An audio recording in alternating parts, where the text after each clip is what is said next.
किसी अपराधी को सजाए मौत सुनाता है तो जिस कलम से वो ये सजा लिखता है उस कलम की नींव तोड़ देता है।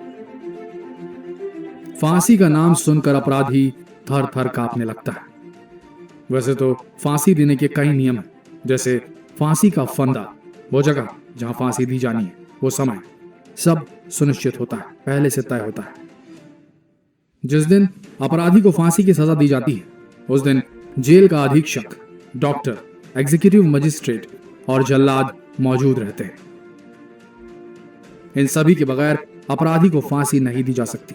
जिस अपराधी को फांसी दी जाती है उस अपराधी के साथ आखिरी वक्त तक जल्लाद ही होता है, क्योंकि सबसे बड़ा काम जल्लाद को ही करना होता है। हर जल्लाद को फांसी देने के ठीक पहले अपराधी के कान में कुछ कहना होता है। यह होता है हमारे देश में। यह बात बहुत कम लोगों को पता होती है कि फांसी के पहले मुजरिम के कान में जल्लाद क्या कहता है, और जिसके बाद मुजरिम को लटका देने के अलावा जल्लाद के पास कोई चारा नहीं होता। पर उससे बड़ा सवाल है, कानूनन ही सही, पर क्या इस तरह लोगों को, भले वो अपराधी ही सही, फांसी पर लटकाने के बाद चैन की नींद सोता होगा जल्लाद? ये एक सोचने वाली बात है। फांसी से जुड़ी एक और बात है कि फांसी हमेशा सुबह दी जाती है, सूर्योदय के समय या उसके आसपास। लेकिन क्यों? फांसी का वक्त सुबह सुबह का इसलिए दिया जाता है क्योंकि जेल मैनुअल के तहत जेल के सभी कार्य सूर्योदय के बाद ही किए जाते हैं। फांसी के कारण जेल के बाकी कार्य प्रभावित न हो, ऐसा इसलिए किया जाता है। देखिए, आप हम जैसे लोग जब नॉर्मल एग्जाम्स देने जाते हैं, रिजल्ट्स पता करने जाते हैं, जॉब इंटरव्यूज के लिए जाते हैं, इतने में ही हमारा हार्ट रेट बढ़ जाता है। हम खुद के दिल की धड़कन सुन सकते हैं। एंजाइटी अपने चरम पे होती है, घबराहट छुपाए नहीं छुपती। तो सोचिए उस अपराधी को कैसा महसूस होता होगा जब उसे फांसी के तख्त पर चढ़ाया जाने वाला होता होगा।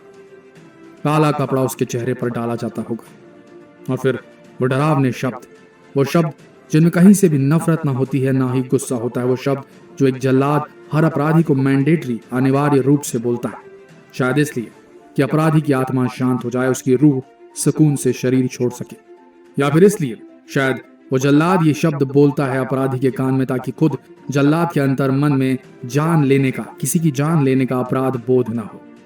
ड्यूटी पूरी करके जब जल्लाद अपने घर जाए, खाना खाकर सोने के लिए आंखें बंद करे, तो उसके सामने फांसी की सूली पर अटका झूलता हुआ, तड़पता हुआ वो शरीर नजर ना आए। शायद इसलिए जल्लाद कुछ बोलता है अपराधी को उसके कान में, ठीक फांसी से पहले। जानते हैं जल्लाद फांसी से पहले अपराधी के कान में क्या बोलता है?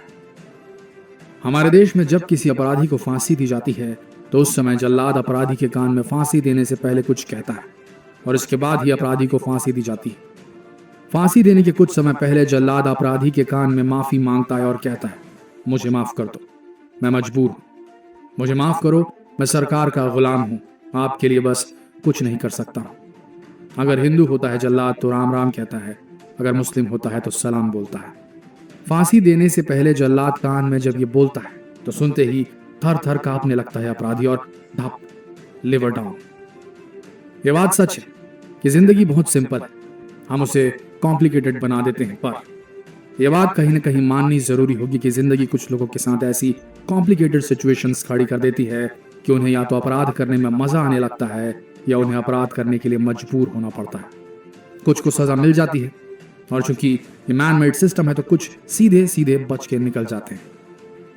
इस दुनिया में जी रहा हर आदमी एक क्रिमिनल है, ये आप माने या ना माने। कुछ ने बड़े अपराध किए हैं, कुछ ने छोटे, लेकिन एक बात याद रखिए, आपके क्राइम्स की सजा आपको मिले ना मिले, आपके सबकॉन्शियस में सब दर्ज हो रहा है, आपके अंतर मन में सब रजिस्टर हो रहा होता है और इवेंचुअली आखिरकार सजा मिल ही जाती है, इसी जीवन में, इसी दुनिया में। सवाल बड़ा अजीब है, समझ नहीं आ रहा इस प्लेटफॉर्म में आपसे पूछे या नहीं, पर क्या आपके सबकॉन्शियस में भी कुछ ऐसे अपराध छुपे बैठे हैं जो आपको सोने नहीं देते? कमेंट सेक्शन आपका है, चाहे तो हल्का कर लीजिए मन। After all we get what we deserve.